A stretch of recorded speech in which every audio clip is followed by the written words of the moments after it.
नमस्कार, अपना बिहार देख रहे हैं आप और मैं हूं आप सबके साथ अनूप।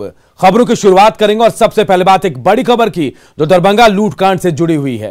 दरभंगा लूटकांड में दो और गिरफ्तारी हुई है। दिल्ली से दो लोगों की गिरफ्तारी हुई है। एसटीएफ और दरभंगा पुलिस ने कार्रवाई की है। समस्तीपुर का प्रेम और प्रिंस गिरफ्तार किया गया है तो समस्तीपुर का गोलू पासवान भी गिरफ्तार किया गया। दिसंबर में लूट की घटना को अंजाम दिया गया था और सीसीटीवी फुटेज के आधार पर प्रिंस और गोलू की गिरफ्तारी हुई है। दिल्ली से दोनों को पकड़ा है एसटीएफ और दरभंगा पुलिस ने। अब इनसे पूछताछ की जा रही है। सोना लूटकांड का दिल्ली कनेक्शन सामने आया है। समस्तीपुर का प्रेम उर्फ प्रिंस दिल्ली से गिरफ्तार किया गया। साथ ही समस्तीपुर का ही रहने वाला गोलू पासवान भी दिल्ली से पकड़ा गया है। संजय संवाददाता हमारे जुड़े हुए हमारे साथ। संजय, इन दोनों की गिरफ्तारी की बात सामने आई, क्या सोने की भी बरामदगी हुई है? देखिए, फिलहाल सोने की बरामदगी के बारे में तो कुछ नहीं बताया गया है। बिहार एसटीएफ और दरभंगा पुलिस की ज्वाइंट कार्रवाई थी और इसमें जो दोनों पकड़े गए अपराधी थे, महत्वपूर्ण कामयाबी इस लिहाज से है कि जो दोनों अपराधी समस्तीपुर के रहने वाले हैं, गोलू पासवान है और एक दूसरा जो इसका सहयोगी है प्रिंस, वो सबसे बड़ी बात है कि सीसीटीवी फुटेज में उसकी तस्वीर आई थी।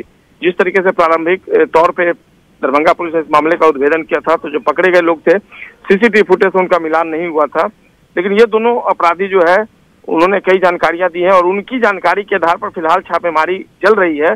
और एसटीएफ के जो अधिकारी हैं उनसे मेरी बातचीत हुई, उनका दावा है कि और जो दूसरे अपराधी हैं न केवल वो पकड़े जाएंगे बल्कि सोना भी रिकवर किया जाएगा। जी, दिल्ली में इनके रहने की खबर मिली थी, क्या कर रहे थे दिल्ली में? पुलिस को जानकारी दे पाई है? देखिए, ये दोनों के बारे में ये जानकारी मिली है कि दोनों लूट के बाद कुछ दिनों तक अपने गांव में रहे थे और उसके बाद ये दोनों दिल्ली भाग गए थे और जहां पर ये अपना नाम वगैरह बदल कर रह रहे थे। तो फिलहाल जो इनपुट मिला था उसके आधार पर और इस मामले में जो गिरफ्तारियां थी उनसे भी जानकारी मिली है और इनका मोबाइल जो था वो सर्विलांस पर था। इस आधार पर आज जाकर इन दोनों को पकड़ा गया। फिलहाल इन्हें बिहार में कई दिनों में छापेमारी चल रही है और पुलिस अधिकारी दावा कर रहे हैं कि न केवल सोना पकड़ा जाएगा बल्कि और भी अपराधी जल्द ही गिरफ्त में आ जाएंगे। जी, तो देखिए, दरभंगा लूटकांड से जुड़ी बड़ी खबर आई जहां दो लोगों को दिल्ली से गिरफ्तार किया गया। एसटीएफ और दरभंगा पुलिस ने संयुक्त रूप से कार्रवाई किया और दो लोगों को पकड़ा। अब इनसे पूछताछ की जा रही है। सोना लूट मामले में और खुलासे की उम्मीद की जा रही है। बहुत बहुत शुक्रिया संजय। इधर हाजीपुर में जमीन के लिए दो गुटों में हिंसक झड़प हुई। नारेबाजी के बाद पत्थरबाजी हुई और इसमें कई लोगों को गंभीर चोटें आई हैं। नगर थाना चौक के पास हुई पत्थरबाजी में कई घरों की खिड़की में लगे शीशे भी टूट गए हैं। घटना की सूचना मिलते ही पुलिस की टीम भी मौके पर पहुंची, लेकिन तब तक जो उपद्रवी हैं वो वहां से भाग खड़े हुए। उपद्रवियों की गिरफ्तारी के लिए पुलिस टीम लगातार इलाके में छापेमारी कर रही है। बताया जा रहा है कि जमीन विवाद को लेकर कई बार दोनों गुट पहले भी आमने सामने आ चुके हैं। तो एक्सक्लूसिव तस्वीरें भी हम आपको दिखा रहे हैं। आप देखिए कैसे पत्थरबाजी हुई है। राजीव मोहन हमारे सहयोगी हमारे साथ जुड़े हैं। राजीव, क्या स्थिति है अभी फिलहाल वहां पर? किसी की गिरफ्तारी हो पाई है? देखिए, नहीं, अभी तक किसी की गिरफ्तारी की बात नहीं आ रही है क्योंकि घटना जब हुई थी उस वक्त जब पुलिस मौके पर पहुंची थी तो उपद्रवी तत्व वहां से भाग खड़े हुए थे। तो उसके बाद सबसे बड़ी चुनौती पुलिस के सामने है लॉ एंड ऑर्डर की, क्योंकि पत्थरबाजी के बाद वहां पे इलाके में तनाव है। तो इसको लेकर वहां पर भारी संख्या में पुलिस बलों की तैनाती की गई है और इसमें तकरीबन 3 से 4 लोग घायल हुए हैं जिनका इलाज किया गया, जिसमें एक लड़के का सर फटा है।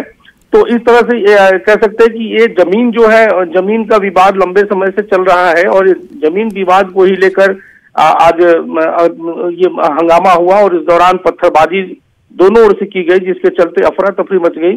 तो ये पूरा जो घटनाक्रम है उसमें सबसे हैरानी की बात यह है कि थाने के, ये टाउन थाना है, नगर थाना चौक के पास ही ये घटना हुई है। तो पुलिस का जो पुलिस थाना है उससे महज कुछ ही दूरी पर ये घटना हुई है और काफी देर तक दोनों के बीच में पत्थरबाजी है, जैसा कि हम तस्वीरों के जरिए हम दिखाने का प्रयास कर रहे हैं। तो ये बड़ा एक तरह से बवाल हुआ है, बवाल काटा गया है।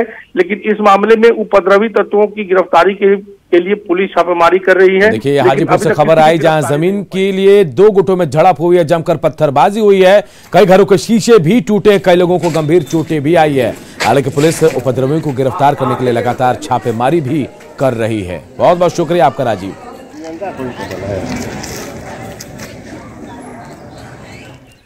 और बात गोपालगंज की। गोपालगंज में पैसे के हिसाब के लिए खूनी संघर्ष हुआ। इसमें एक की मौत हो गई। दरअसल भाई ने अपने 2 सगे भाइयों पर चाकू से ही हमला कर दिया। दोनों को सदर अस्पताल में भर्ती कराया गया, जहां एक भाई की मौत हो गई। यह खूनी वारदात बरौली के रूपन छाप गांव में हुई है। पुलिस ने आरोपी भाई को गिरफ्तार कर लिया है। गुरुवार को मछली बेचने के बाद पैसे की हिस्सेदारी को लेकर तीनों भाइयों में विवाद हुआ था। इसमें राजेंद्र मुखिया और अजय मुखिया पर नन्हक मुखिया ने चाकू से हमला कर दिया। इसमें अजय की मौत हो गई, वहीं दूसरे भाई राजेंद्र की भी हालत गंभीर बनी हुई है।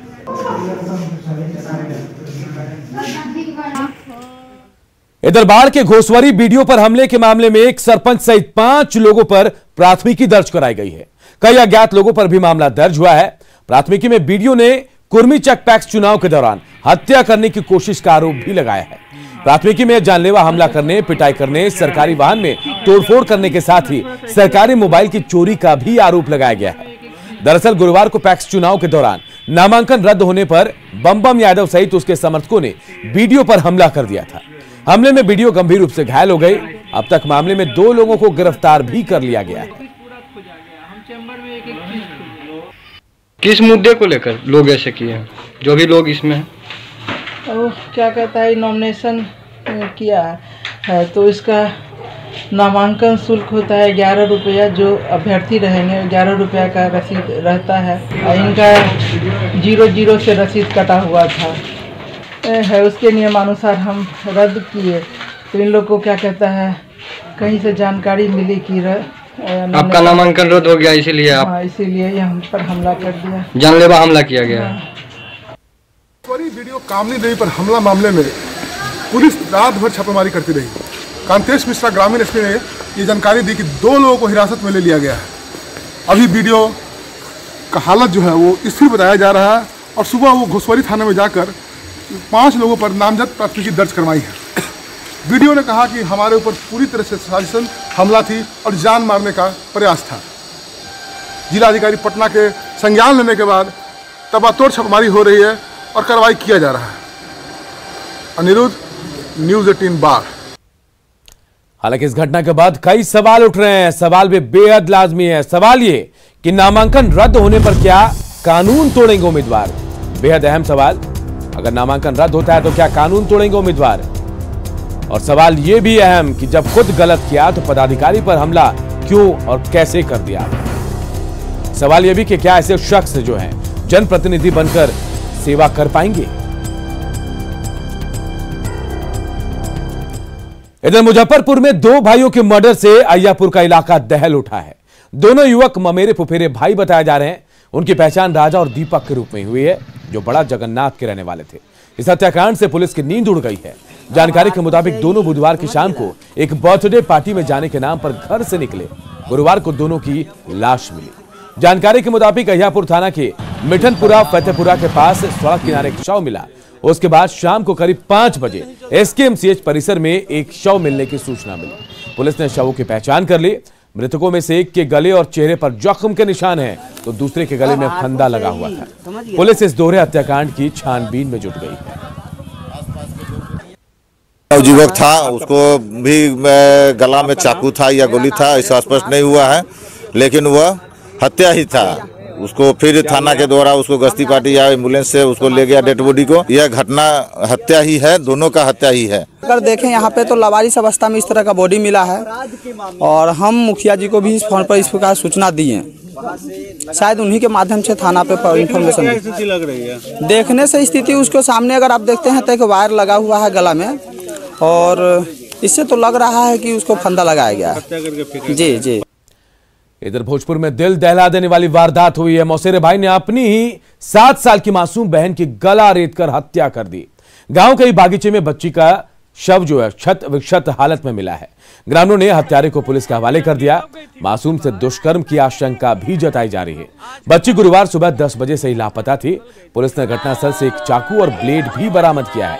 इस सनसनीखेज वारदात के बाद से इलाके में सन्नाटा पसरा है। अपने बयान में जब उससे हमने या और लोगों ने पूछा तो उसने बतलाया कि हम इसके साथ रेप किए।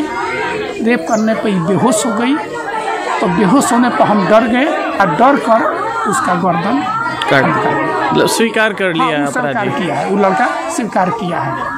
तो अभी हम उठे, पुलिस को फ़ोन किए, पुलिस आई तो उसको उसके पुलिस के हैंड ओवर लड़का को कर दिया गया। लड़का को लेकर पुलिस थाना चली गई। सिवान में मामूली विवाद में खूनी संघर्ष की खबर है। दो गुटों के बीच हिंसक झड़प में 12 से ज्यादा लोग घायल भी हो गए। इनमें 2 की हालत गंभीर बताई जा रही है। सभी को सदर अस्पताल में इलाज के लिए भर्ती कराया गया है। नारदपुर गांव में बाइक की हल्की टक्कर के बाद 2 पक्ष आपस में भिड़ गए थे।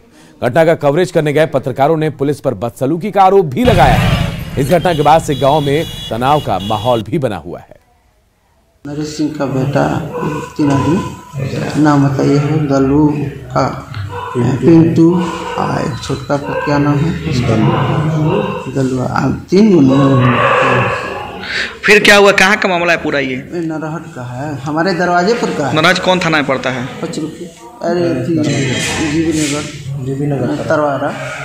तो क्या पुलिस में कोई FIR भी मामला दर्ज हुआ है कि नहीं? अभी तो हम लोग अभी किए हैं। देखिए, जीवी नगर थाना क्षेत्र के नरहट गांव में मामूली विवाद के लिए मोटरसाइकिल के लिए जो साइड के लिए जो आज आधा दर्जन से अधिक लोग दोनों पक्ष के घायल हैं। इस तरह की घटना नहीं होना चाहिए, इसलिए कि हर इंसान को अपनी पद प्रतिष्ठा है उसका ख्याल रखना चाहिए।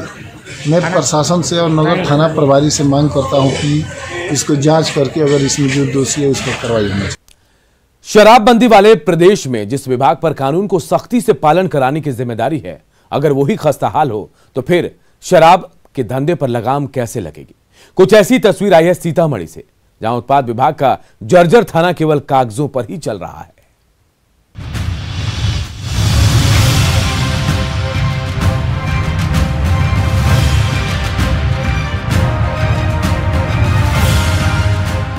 बिहार में शराबबंदी कानून पूरी तरह से लागू है, लेकिन कई इलाकों से शराब की तस्करी की खबरें आए दिन सुर्खियां बनती रहती हैं।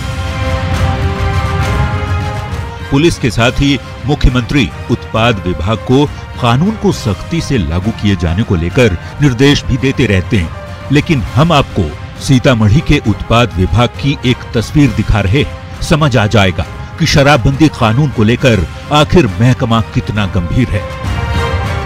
जर्जर सा दिख रहा ये भवन है सीतामढ़ी के बेलसंड प्रखंड का उत्पाद विभाग का थाना, जो केवल कागजों पर ही चल रहा है। ऐसा नहीं है कि इस थाने की जमीन नहीं है और भवन भी, सब कुछ है, लेकिन यहाँ ड्यूटी बजाने कोई नहीं आता।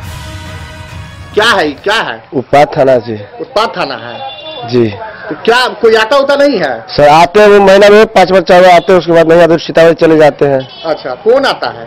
वो इंस्पेक्टर साहब आते हैं। इंस्पेक्टर साहब आता है जी। उसके अलावा यहाँ कोई आता होता नहीं है? नहीं जी, नहीं आता। केस नहीं होता है यहाँ? जी नहीं। उत्पाद विभाग के इस थाने में पुलिस कर्मियों के नहीं आने से शराब माफियाओं की चांदी है। अंग्रेजी हुकूमत के जमाने में बने इस थाने का वजूद विभाग के रजिस्टर में दर्ज जरूर है। विभाग के एक आरक्षी निरीक्षक की तैनाती भी है यहाँ, लेकिन आता जाता कोई नहीं। एक स्थानीय के हाथों इस थाने को सुपुर्द कर दिया गया है, जो इसकी देखभाल करने के एवज में उसकी जमीन पर खेती कर अपना गुजर बसर करता है। इस बेहद गंभीर मसले पर विभाग का कोई भी आला अधिकारी बोलने को तैयार नहीं दिखा, लेकिन ये तस्वीरें बता रही हैं कि शराबबंदी कानून को लेकर सरकार और प्रशासन कितना गंभीर है। राकेश रंजन, न्यूज़ 18, सीतामढ़ी। और अब बात मुंगेर की एक बेटी की। साल 2015 में बीबीसी की 100 सशक्त भारतीय महिलाओं की सूची में शामिल मुंगेर की जया देवी आज आर्थिक तंगी से जूझ रही हैं। जल और पर्यावरण संरक्षण के क्षेत्र में उत्कृष्ट काम करने के लिए नेशनल लीडरशिप अवार्ड पा चुकी जया देवी भले सुर्खियों में रही, लेकिन कहीं से मदद नहीं मिलने की वजह से वो गांव की एक साधारण महिला बनकर रह गई। उन्होंने बैंक से लोन लेकर गांव में ही रोजगार शुरू किया। रोजगार में सफलता नहीं मिलने की वजह से अब वो लोन चुका पाना भी उनके लिए मुश्किल हो गया। बच्चों की जिम्मेदारी ने तो उनके हौसले को और पस्त कर दिया। पैसे नहीं रहने के कारण जया अपनी छोटी बेटी का एडमिशन तक नहीं करा पाई। मुश्किल समय में जया देवी ने मीडिया से मदद की गुहार लगाई है। अपने आप में अच्छा नहीं लगा कि हम गुहार लगाए, सारे लोग, हर लोग जानते हैं कितना अवार्ड मिल गया, ये हो गया, वो हो गया, यही सब मतलब कि क्या बोला जाए, इसको अपने आप में शर्मिंदगी महसूस करके शांत रह गए। किसी के पास हम बता नहीं पाए अपने दुख को कभी। कर्ज से ही डूब गई है, इसके वजह से नहीं दे पा रही है। और बीच में लॉकडाउन भी हो गया, इस कारण से मम्मी कहीं कुछ कर नहीं रही हैं। ये अपने जीवन यापन के लिए या अपने बच्चों के जीवन यापन के लिए दूसरे के खेतों में मजदूरी करती है। ये तो हमारा हाल है। जिसको सम्मान मिला, लेकिन आर्थिक रूप से आज तक इनको कोई सहायता नहीं मिली। अपना बिहार में कुछ और खबरें, लेकिन एक छोटे से अंतराल के बाद जल्द लौटते हैं।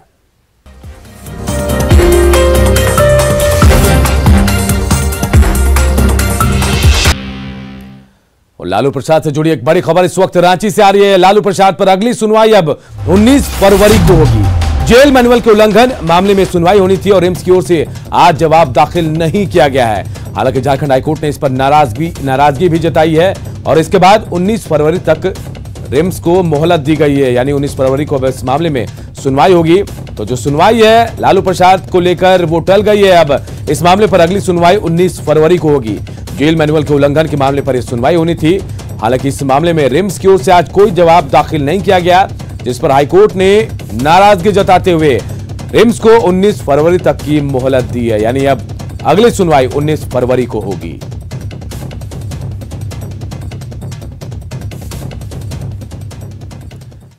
आरजेडी नेता शिवानंद तिवारी ने विवादित बयान दिया है। उन्होंने सचिन तेंदुलकर को लेकर यह विवादित बयान दिया। इसमें कहा कि सचिन को भारत रत्न देना अपमान है। आपको बता दें कि सचिन ने विदेशियों के ट्वीट पर पलटवार किया था और इसी ट्वीट को लेकर शिवानंद तिवारी ने अब सचिन तेंदुलकर पर बयान दिया और कहा है कि सचिन को भारत रत्न देना अपमान है।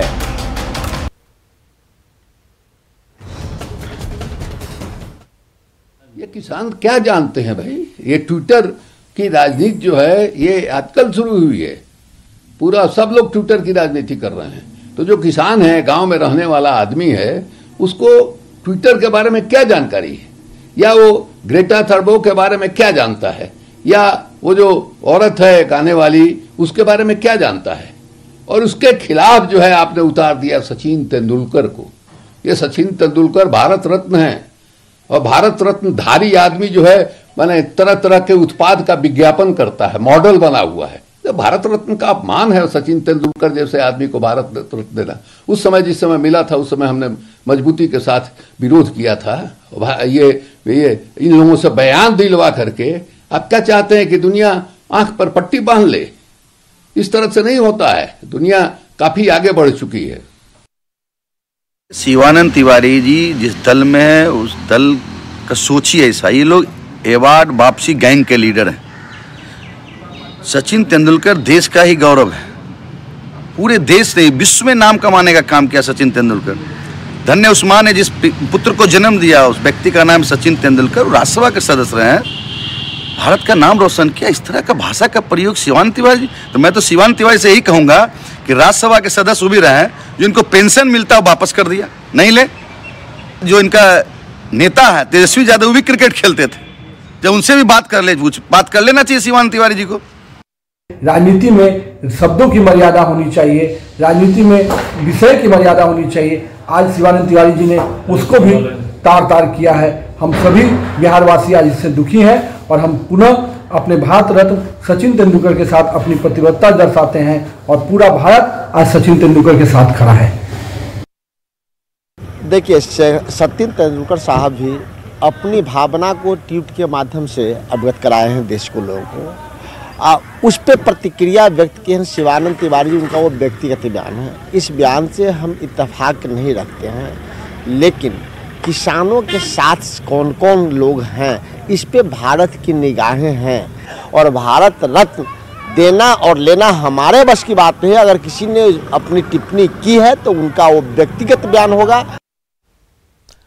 और छपरा से एक बड़ी खबर इस वक्त आ रही है। छपरा में रुपेश के घर पहुंचे पटना एसएसपी और रुपेश के परिजनों से वो पूछताछ कर रहे हैं। भगवान बाजार के प्रगति नगर में रहते हैं रुपेश के परिजन। हत्याकांड के खुलासे से नाराज थे परिजन और हो सकता है उन्हें तमाम चीजों के बारे में जानकारी देने के लिए एसएसपी इस वक्त छपरा में पहुंचे हैं। तो देखिए, रुपेश के घर पहुंचे रुपेश सिंह, जिनकी हत्या हो गई थी इंडिगो एयरलाइंस के स्टेशन हेड, और उनके घर पहुंचे हैं। खुलासे में कहा गया था कि मामूली रोड रेज में रुपेश की हत्या की गई। इससे नाराज थे परिजन और अब शायद उनको तमाम चीजों को बताने के लिए वो उनके घर पहुंचे। बिहार कांग्रेस प्रभारी भक्त चरण दास ने बिहार में किसानों के उत्पाद को एमएसपी नहीं मिलने पर सवाल उठाए हैं। भक्त चरण दास जब गया पहुंचे तो कांग्रेसी कार्यकर्ताओं ने उनका जोरदार स्वागत किया। वहां उन्होंने कहा कि केंद्र सरकार किसान आंदोलन को कुचलने में लगी है और आंदोलन को बदनाम करने की साजिश रची जा रही है।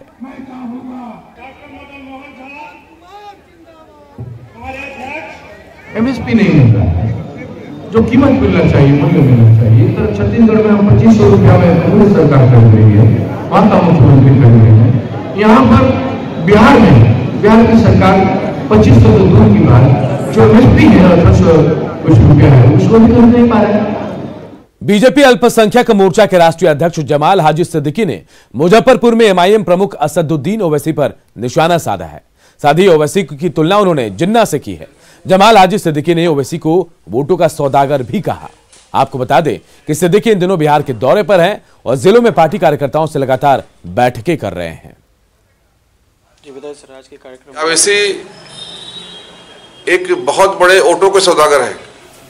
वो मुसलमानों को गुमराह करते हैं और उनका इस्तेमाल अपने ताकत बढ़ाने के लिए कर रहे हैं। जिस प्रकार से आज़ादी के बाद जिन्ना ने अपने कुर्सी के लालच में देश को बांटा था, उसी प्रकार आज की राजनीति में ओवैसी जी भी मुसलमान और हिंदू को बांटने का काम कर रहे हैं। ओवैसी जी को हैदराबाद ने नकार दिया है। बिहार में मंत्रिमंडल विस्तार को लेकर उप मुख्यमंत्री तारकिशोर प्रसाद ने कहा कि अब इंतजार की घड़ी खत्म होने वाली है और जल्द ही मंत्रिमंडल का विस्तार होगा। खाका तैयार करेंगे सर। मंत्रिमंडल विस्तार पर सब लोगों की नजर टिकी हुई है सर, कब तक? बस अब इंतजार खत्म अब हो जाना है। माननीय मुख्यमंत्री जी इस मामले को देख रहे हैं और उनका ये विशेषाधिकार और क्षेत्राधिकार भी है, लेकिन इतना हम कहेंगे कि अब विलंब नहीं है। और मंत्रिमंडल विस्तार को लेकर आरजेडी नेता मृत्युंजय तिवारी ने बड़ा दावा किया। मृत्युंजय तिवारी ने दावा किया कि जिस दिन बिहार में मंत्रिमंडल का विस्तार होगा उस दिन बिहार में नीतीश सरकार गिर जाएगी। मृत्युंजय तिवारी ने मंत्रिमंडल विस्तार में देरी के लिए बीजेपी को जिम्मेदार ठहराया है। जनता का कामकाज नहीं हो रहा है। मुख्यमंत्री नीतीश कुमार जी को कुर्सी से बेदखल करने के लिए बीजेपी बड़ा गेम प्लान कर रही है और जो लोग मंत्री बनने के आस में बैठे हैं उनका आस पूरा नहीं होगा और ये सरकार गिरेगी। अपने कारनामों से आरजेडी महागठबंधन की सरकार बन जाएगी, लोग देखते रह जाएंगे। मंत्रिमंडल विस्तार को लेकर आरजेडी के बयान पर जेडीयू ने भी पलटवार किया है। जेडीयू ने कहा कि विपक्ष मुंगेरी लाल के हसीन सपने देख रहा है। विपक्ष के नेता और विपक्ष के जितने भी साथी हैं उनको मैं इतना ही कहना चाहूंगा कि ख्वाबी पुलाव न बनावे। अब मुंगेरी लाल के ये हसीन सपने देखते रहें। न सरकार वहां गिरने वाली है और न उनकी कोई सरकार बनने वाली है। जनता ने स्पष्ट नीतीश जी को, माननीय मुख्यमंत्री जी को 5 साल का समय दिया है और 5 साल ये सरकार आराम से चलेगी। मंत्रिमंडल के विस्तार का जहां तक सवाल है, अभी यहाँ भी सत्र चल रहा है, सदन चल रही, जिसके कारण हो सकता है बहुत ही जल्द माननीय मुख्यमंत्री जी का विशेषाधिकार है, कभी भी मंत्रिमंडल का विस्तार हो सकता है। और अपना बिहार के इस बुलेटिन में इतना ही, लेकिन खबरें लगातार जारी है। आगे देखिए जोहार जारी।